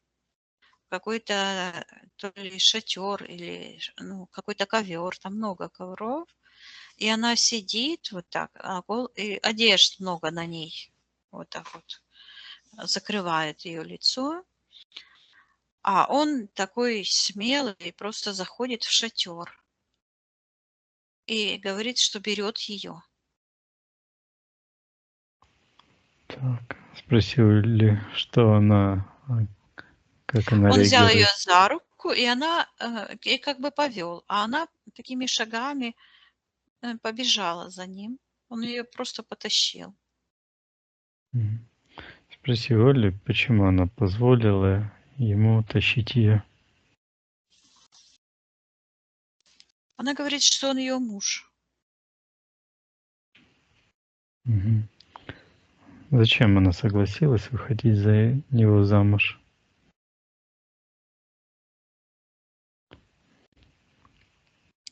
А она говорит, папа приказал. И тут стоит отец. А, вот этот папа, тот же Мгм. папа. А вот в секторе магии, вот он как бы в этом шатре стоит, как каменная, опять же такая, как статуя. Мгм. Вот, теперь все стало понятно. То есть он ее отдал, а вот это ее желание, вот эта миссия вылезти ему как бы на шею, да, чтобы это сбросить это ярмо. И он ее сбросил, как бы не Мгм. дал. в детском возрасте как бы разорвать этот контракт. Потому что контракты разрываются, они ослабевают и теряют силу тогда, когда человек проявляет волю и совершает свои поступки, какие он, ну, которые хочет его душа, миссия требует. Мгм. Так, спроси Оли, почему она в том воплощении позволяла ей слушаться отца.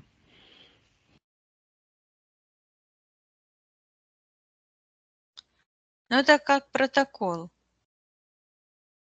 Мгм. Спроси Оли, видит ли она, к чему привело это ее послушание отцу, эти Ну, я последствия. вижу, что это не то воплощение, где были эти, где этот рай был. Это было позже. Позже. Вот я вижу, как оно вот так, как потянулось, такая, как гармошечка с разных. Мгм. И оно так где-то на середине находится. Что, спроси Оли в этот момент, когда она послушала отца и вышла за этого лемурийца, или кто там он, Исаула этого, хочет ли она отменить это ее решение слушаться отца и выходить замуж? Да, она хочет. Я вижу, как Мгм. она вдруг встает. Она встает, и эти черные одежды, которые это как какие-то на ней, Мгм. она встает. Я вижу, она поднимается вверх. Я ей передаю, что она может расторгнуть этот контракт, и она буквально как будто бы зубами, вот я ее вижу даже сегодня, ну, как сейчас она выглядит, она разрывает эту черную нить, и Мгм. с ее будущего как будто бы полетела какая-то штуковина. То есть она оторвалась, она ее перерезала, вот. И я вижу, как она сидит сейчас, и свою ногу правую, как будто бы, это правая нога была, а у нее как будто бы нет половины ступни. А она сидит и вот такими движениями как будто бы забинтовывает, но она этими движениями как бы отращивает свою ногу. Оно буквально считывается, что она как будто бы, знаешь, на принтере Мгм. ее восстанавливает. Мгм. Считывается, ну, как подгоняет, как ящерица отращивает хвост. Хвост. Ага. Да, и в этот момент я вижу, как она вытаскивает этот контракт у себя из-за талии и отдает этому лемурийцу и этим в сектор интерферентов, и вдруг ее энергосфера стала как шар такой, и вот так, как будто бы изнутри такой свет вот так пошел и залил все пространство. И в этот Мгм. момент она снимает вот эти ресницы, которые считываются грабли. Представляешь? Мгм. Когда она сняла эти ресницы, то она из-за этих, они вот так уходят, а она руками вот так достает этот внутренний экран, и я слышу, воссоздает целостность. И как чихнула, у нее вот эти импланты в носу. Я ей передаю, чтобы она сейчас сожгла эту инфекцию, которая находится в этих пазухах, вот, своей силой воли, восстановила целостность, гармонию и разорвала все контракты с антимиром. Я вижу, вот этот контракт разрывается, положить на лопатки, и она встает в этом пространстве и встает отцу на плечи ногами, то есть не садится, а встает на плечи и как бы вылетела, полетела вверх к сектору. Я слышу предложение будущего. Мгм. Вот. Я ей передаю, что она сейчас может простить себя за взаимодействие с отцом, простить отца, отпустить все ее прошлое, потому что его уже нет. И пусть она наполняется энергией и создает планы на будущее, потому что будущее – это то, что есть сейчас. Виктория, вот когда был скандал между этой расой лемурийцами, был Да, там какой-то обман. Этот был. обман в чем он? Я вижу, что они прокрадываются, как будто бы вот так, знаешь, как шпионы, прокрадываются. Я слышу в совершенный мир. Мгм. Высадка. Так. Высадка на какой-то месяц. Почему-то идет на полумесяц. Почему на полумесяц? Высадка на полумесяц. Это полумесяц, это спутник Земли. Сейчас я посмотрю. Нет. Я вижу, там эта программа. Так, чих, чих, выкидывать такие, как трафареты. Так, полумесяц. В небе был полумесяц. Мгм. Понятно. В небе светило месяц, ну, молодой. Вот и вижу. Яркий Мгм. такой. А они высаживаются где-то Шри-Ланка. Мгм. И там много деревьев, но это ночь была. Это Мгм. была ночь. Красиво очень. Все залито месяцем, Мгм. И в чем светом. был обман, Виктория? А он говорит, что я слышу верховного жреца. Они привезли с собой верховного жреца. Мгм. Зачем они его привезли?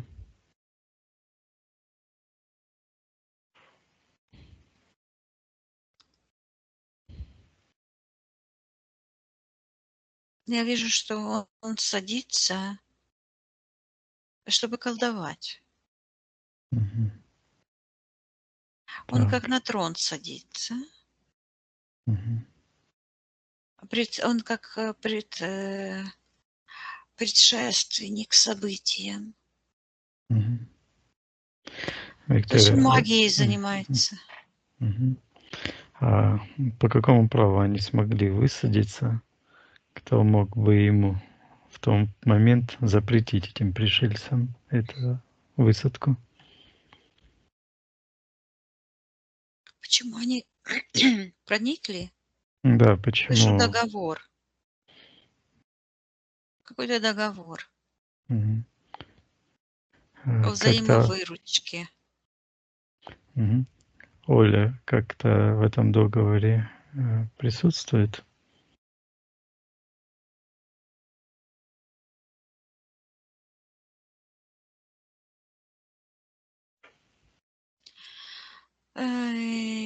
Как будто бы нет.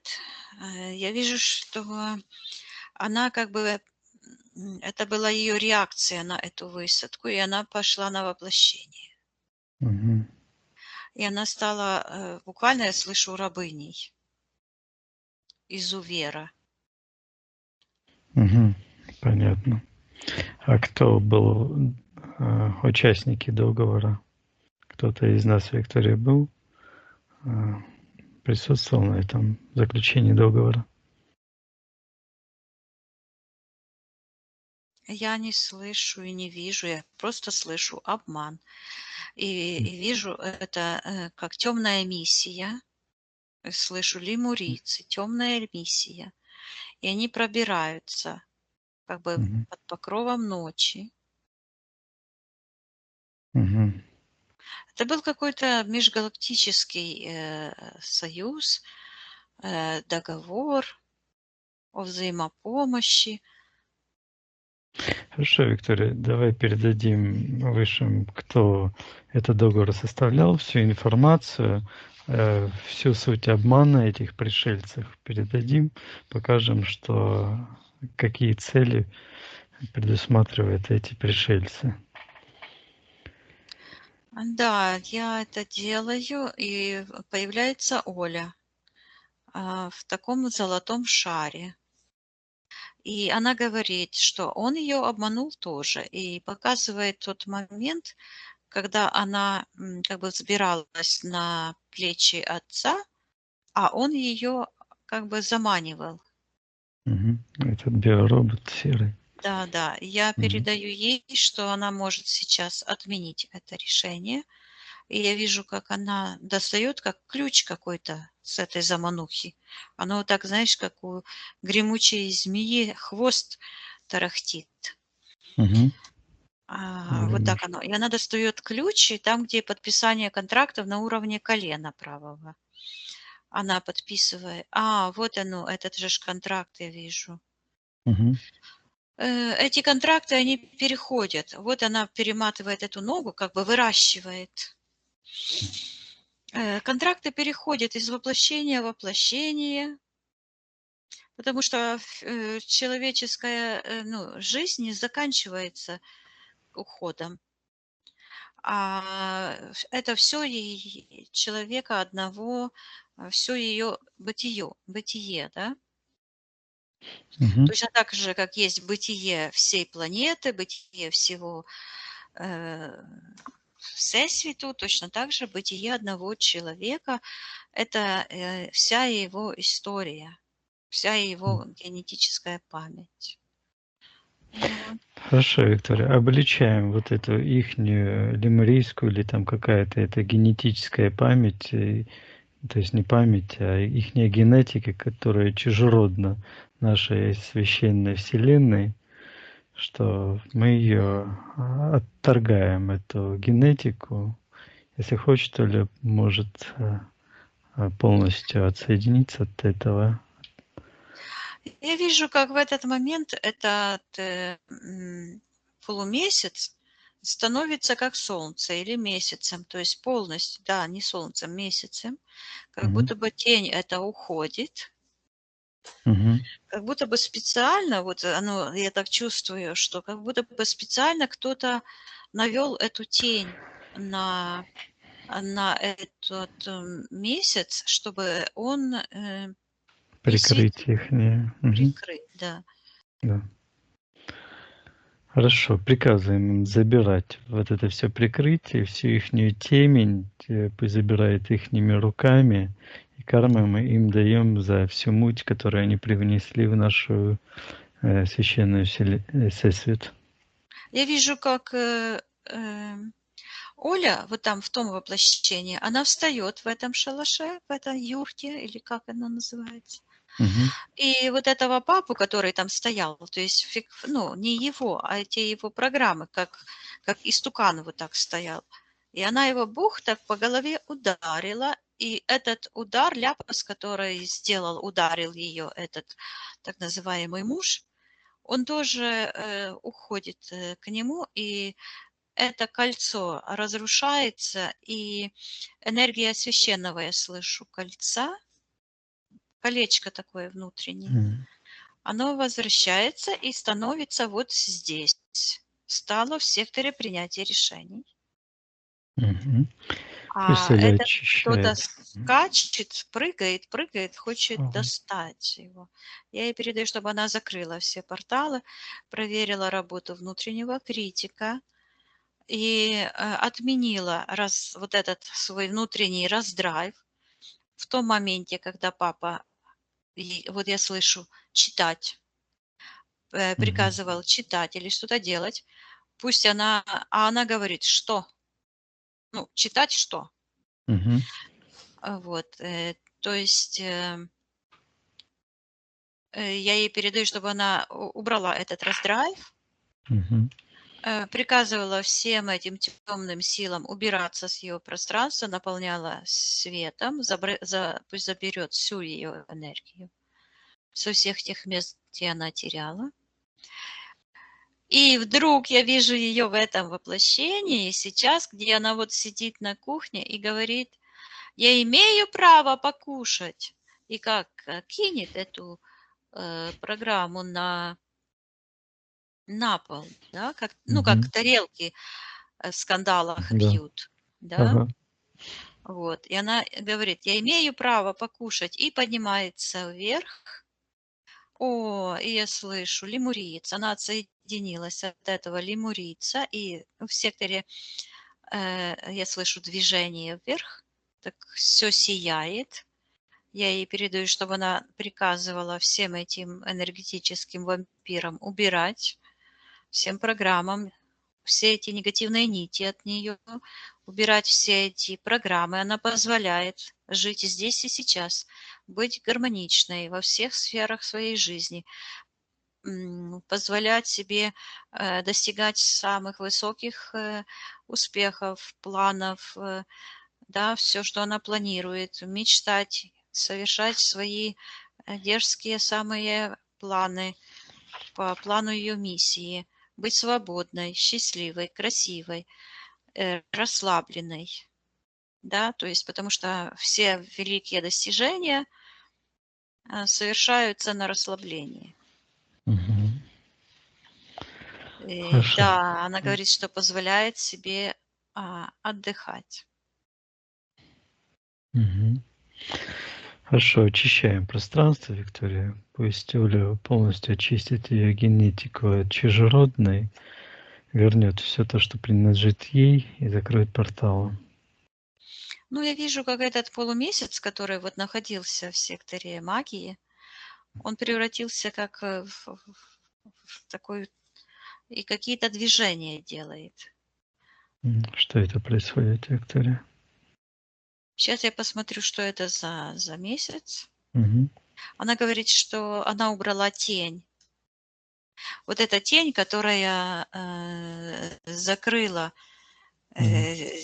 землю, и ну, получилось, что благодаря тому, что на землю в то время не светил целый месяц, Мгм. а только часть его, то эти пришельцы пришли под покровом ночи. Понятно.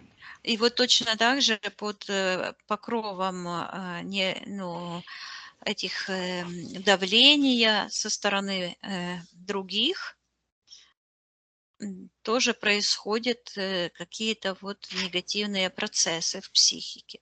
Я ей передаю, чтобы она очистила ее все пространство от тех решений, когда она не позволяла себе все самое лучшее, хорошее.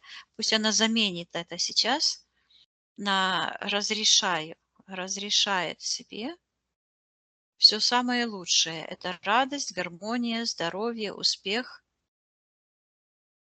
Мгм. Хорошо. успех в жизни личной, и в отдыхе, и в бизнесе, и во всех сферах. Мгм. Хорошо, Виктория. Так, давай посмотрим еще одну ситуацию, когда в детстве бабушка Таисия сравнивала ее с другой какой-то девочкой, Любашей. Как изменилась эта ситуация по отношению к Коле? Э, Ну, я вижу, что в этот момент, когда бабушка ее сравнивала, то Оля как будто бы вот себя так мысленно ощупывала, обсматривала, вот так туда-сюда, туда-сюда. То есть это считывается гнилая манипуляция. мгм, Ну, это просто на самом деле глупость бабушки. мгм. Пусть Оля ее сознанием теперешним зайдет в тот момент, откажется от этих провокаций, отдает эти все манипуляции, верит Она, в да, как себя. будто бы такие одежки вот этой девочки Любаши берет Мгм, эти платьица, эти роли, да. То есть это мгм, попытка, вот это сравнивать, это попытка одеть на своего ребенка чужую роль.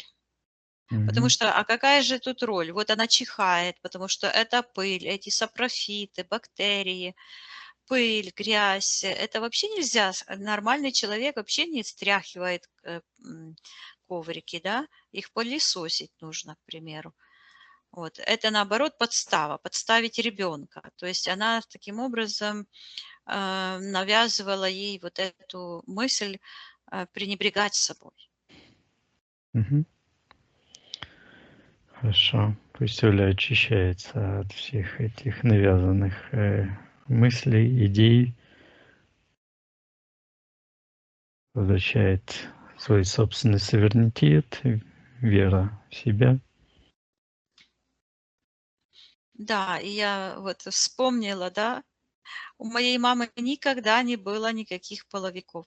Коврик возле этого, она говорила, это стирать нужно, нельзя вытряхивать. М. Потому что дышишь этим всем. Пыль- Какой смысл? Пылесборник. Ага. Да, да, ну смысл какой? Ну, если когда холодно. Хорошо, Виктория, от этой ситуации отсоединись. Мгм. Поднимаемся все вместе вверх. Да. Смотри на Олю, как она выглядит. Ух ты! У нее перед лицом вот этот внутренний экран, который...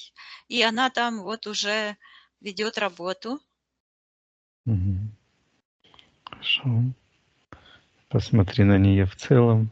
Да, энергосфера в этом плане правильной формы. Она мне демонстрирует отросшую ножку. Так и Мгм. звучит, отросшая ножка. Я ей передаю, чтобы она восстановила целостность всех ее физических тел, эфирных тел, энергетических и духовных, восстановила целостность, гармонию, поднималась в самые высокие пространства. Мгм. Она говорит, что вернула к себе, вернула любезность к себе.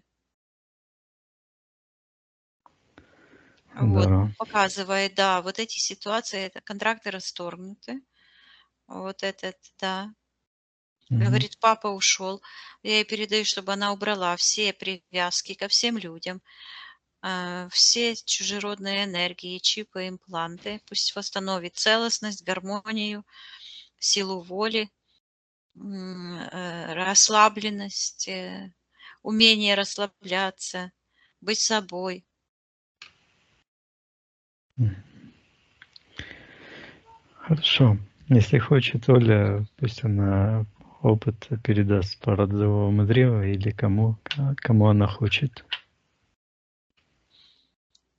Ну, я ее только вижу как отдельную, как огромный шар такой. М. Внутри этот ангел красивый появился, который был.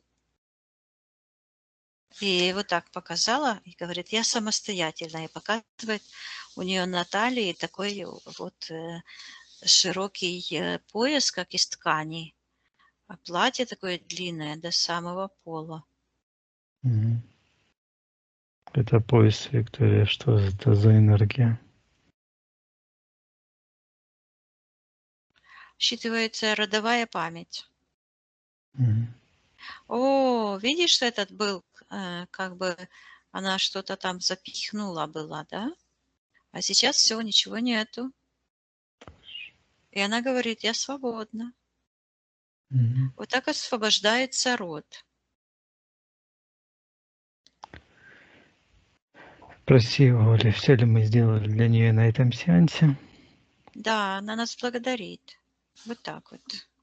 Мгм. И мы ее благодарим за ее труд. Тогда Да. прощаемся с Олей. Мгм. Отсоединяйся, Виктория, от всех и всего, от всех ситуаций. Да. Поднимайся максимально вверх и проверяй твое личное пространство. Да, все чищу. Всего Очень. отсоединяюсь. Мгм. Мгм. Хорошо. Наполняйся энергией любви, жизни, гармонии и света. Да. Я посчитаю от 1 до 3, ты выйдешь в физическую реальность, где я с тобой разговариваю, будешь себя чувствовать великолепно. 1, 2, 3. Возвращайся. Ой, я потрясающе, да. Ну, знаете, как в себе, ну, была уверена, но там не хотела не хотела, как это правильно сказать, не хотела бежать впереди паровоза. То есть я ждала этого сеанса все равно. Но внутри было такое ощущение, что вот я дышала, выписывала, когда отправила аспекты первый раз, мы потом с Викторией созвонились, вы мне дали наставления, я там отметила, что нужно откорректировать. И я себе уже как будто бы моментально буквально провела работу внутри. То есть вот этот сеанс, он просто подтверждение, что я это услышала, увидела, услышала. Но внутри было ощущение, и причем я так точно могу сказать, не ощущение, ну, какой-то гордыни или такого вот самоуверенности в плохом смысле, да, но именно вот уверенность в том, что я сделала все, то есть даже до сеанса. То есть вот настолько оно происходит быстро, когда вот четкая цель, четко ставишь перед собой цель, работаешь, дышишь. И вот эти все ситуации, аспекты, они такие были, кажется, разные, но мне они приходили, я их вот записала, и вот как, пожалуйста, все прям, все было, оказывается, связано. То есть не просто так вот они всплыли. В общем, я в восторге каждый раз, я так благодарна вам. У меня внутри такое большое счастье, радость, ну, просто замечательно. Спасибо огромное.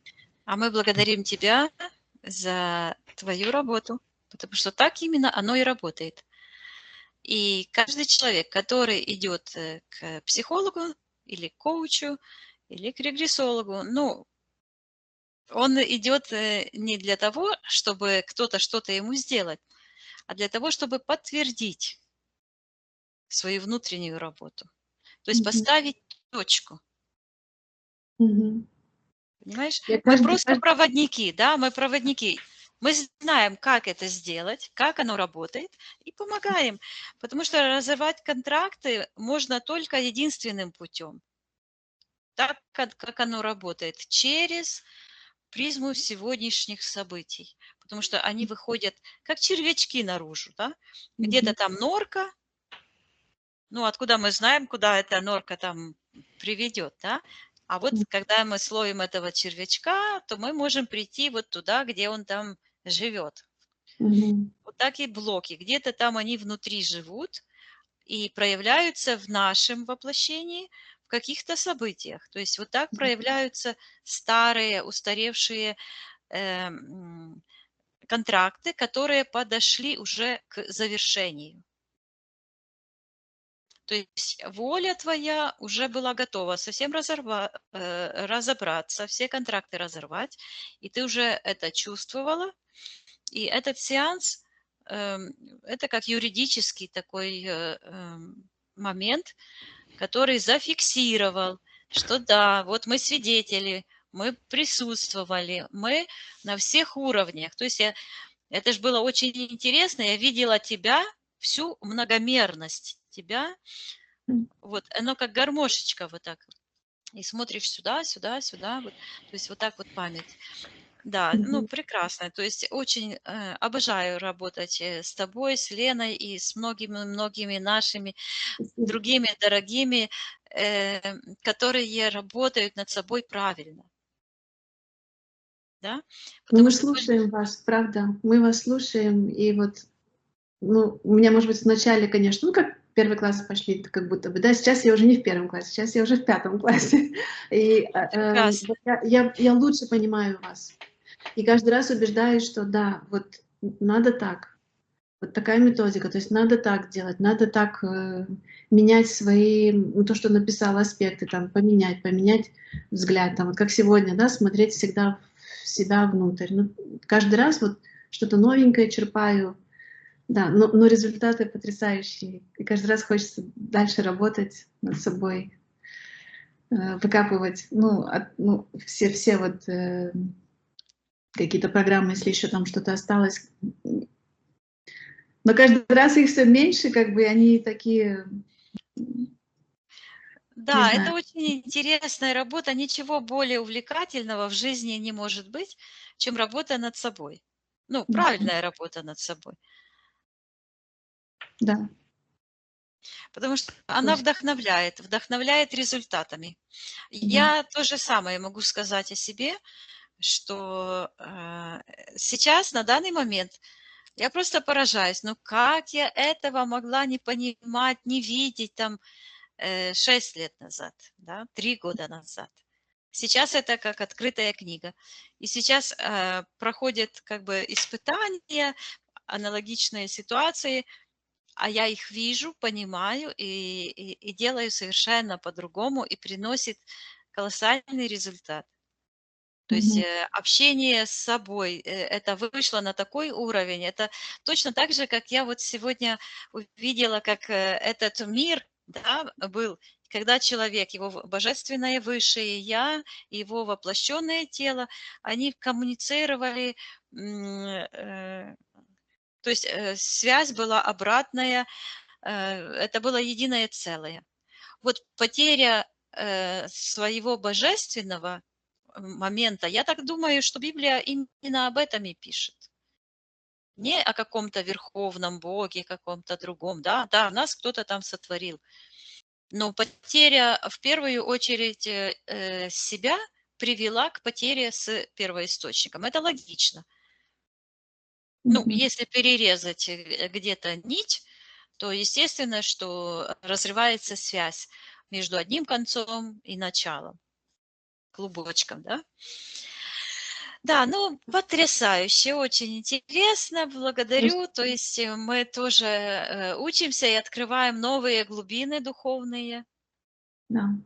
Мне нравится, как Женя ведет и вот все отмечает. И вот вернулся к тому вопросу, ну, кто такие вот эти лемурийцы, почему, как. Ну, то есть очень, очень здорово. Жень, спасибо большое, что все нюансы такие не упускаешь, что классно. Да, совершенно да. Спасибо. Я, Докопаться надо. Вот эти Докопаться. крючочки, они и остаются, и меня они внутри как бы ведет. Что-то, думаю, вот туда надо. То есть чувство внутреннего направления тоже ведет меня, чтобы как-то все это распутать. да, это доверие себе, да. И что интересно, я опять, ну, э, как бы меня вот до сих пор это взбудоражила эта тема. Что же это такое на самом деле было? Очень интересный момент. Да, очень интересно. Ночь, свет. А я смотрю как бы свысока и вижу кроны деревьев сверху, и вижу, как они пробираются. Мгм. Вот. Ну, я так думаю, ну, я не думаю, я уверена, это Вернадский, это более 100 лет назад он выдвинул эту теорию, сейчас ее поддерживает очень много ученых, что через совершенствование отдельных людей происходит э, изменение в биосфере всей планеты. И то, что сейчас люди наблюдают, и мы наблюдаем войны, катаклизмы, как бы с одной стороны это ухудшение, но с другой стороны это естественные процессы. Это точно так же, как мы делаем генеральную уборку в доме. Вот было все чисто, как будто бы на местах все стояло. Это сейчас у меня такое в доме, да, потому что я выбросила 2 элемента мебели, оттуда все выгрузила, а сейчас это нужно на новые места пораскладывать, да. И вот сейчас оно у меня лежит и готовится, и я не знаю, то ли что-то заказать, купить, то ли куда-то его переместить, то ли кому-то отдать, то ли его выбросить. Бардак, короче, да. И Мгм. вот этот бардак в мире происходит. То есть идет разделение. Что-то выбросить, кого-то удалить из жизни вообще. Да? Люди, которые не меняются, которые не осознают свою человечность, живут как звери, да, Мгм. они убираются из жизни, будут убраны. Мгм. Вот. А другие, которые идут на пути развития, развивают свою человечность, идут по зову своей собственной души. А миссия у нас у всех одна – изменить себя и изменить мир. Но правильным путем. Помахать там розовыми энергиями любви, там, выстроить какую-то лесенку куда-то в небеса. Ну, воображение, оно же все может. Это все можно. Но оно засоряет наше эфирное пространство, а не помогает его разобрать, расчистить. Мгм. Это у моей подруги был дядя, который, ну, семейные дела, там все такое, жил с ней в одной квартире, занимал одну комнату. Он никого не пускал в эту комнату. Но когда он умер, ну, его нашли там через полгода, это он где-то на улице умер. Короче, человек жил собственной жизнью. Но когда его уже нашли, и оказалось, что он умер, потому что он часто ездил куда-то, ну, такой отшельник, жил сам по себе. И эту комнату открыли, то моя подруга Ирина рассказывала, что сверху до самого потолка это было заставлено, завалено какими-то ненужными вещами. А он, оказывается, ходил по мусоркам и какие-то вещи собирал, и все это собирал. То есть о чем это говорит? Ну, все о том же. То есть все эти принципы, они в большем и в меньшем проявляются одинаково. Наш Мгм. мир сейчас это как мусорник. Да, М. и очень многие сходятся на том, да, есть там расчеты по пророчествам, по тому, как оно происходит, что нам осталось 4 года еще для того. Ну, я не приверженец называть никаких цифр, поэтому я это не говорю. Но я такую мысль не однажды, уже много раз слышала, что человечеству 4 года для того, потому что будет такое какое-то потрясение, никто не знает какое, потому что все пророчества исполняются. Мы начинаем понимать тогда, когда они исполняются. Мгм. Вот мы не можем теоретически прожить, мы не можем теоретически понять, например, что я там не позволяю себе покушать нормально до тех пор, пока я это не сделаю на физике. Да? Да, да. Программы, они только и хотят, чтобы мы в коробочке в какой-то сидели. Да, Да, надо отказываться, надо освобождаться. ну отлично. Олечка, Хорошо. благодарю. Спасибо Лене вам привет. огромное. Женя, благодарю. Вика, благодарю.